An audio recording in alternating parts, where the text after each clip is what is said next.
Gandang araw, tara sa ilog kasama ang pamilya. Ito nga pala si tita, galing Uriab. Joke lang. Nahuli kami kasi hindi niya daw manapan tupis niya. Kala ko magtutupis pa nga eh. Tapos hindi namin matagpuan. Kala ko nga naingkanto na kami kasi iba-iba kami nadaan. Pero ayun nga, sa wakas narating din namin yung ilog. Tapos medyo malayo din naman sa bahay.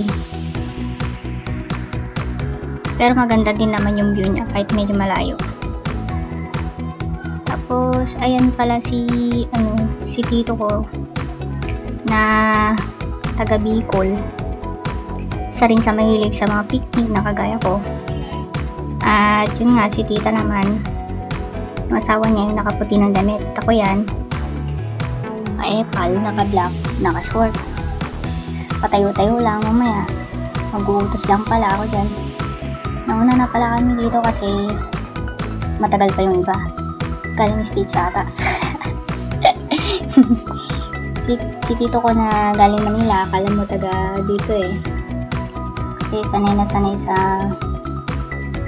yung ganyan. Parang gawain ng nagsasaka lang. Pero biro lang. Di bali wala kaming laing impacto at tulupong.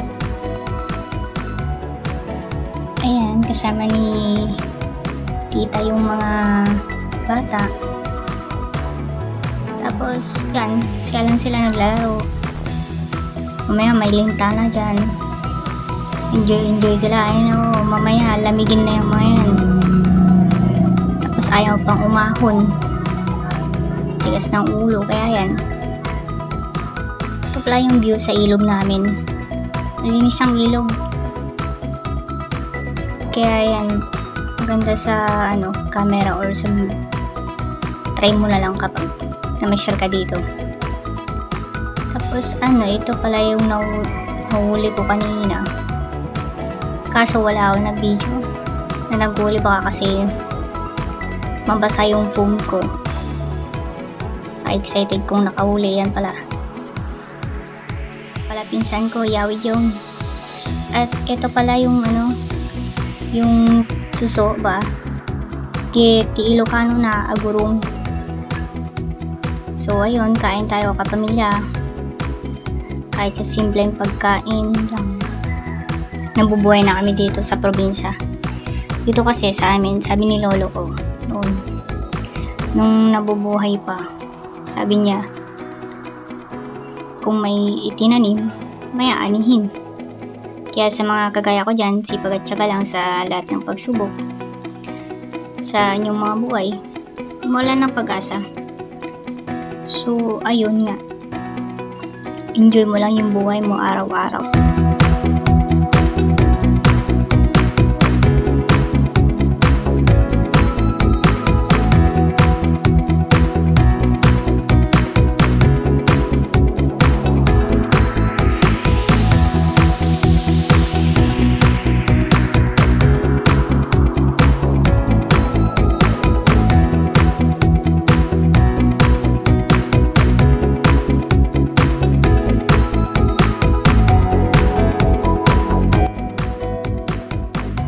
Joke ko sana si tito dyan, kaso alam niyang may camera eh.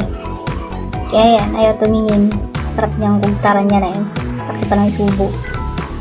Hindi ko na nakuhanan, pauwi kami. Galing ilog kasi dami ang dala-dala.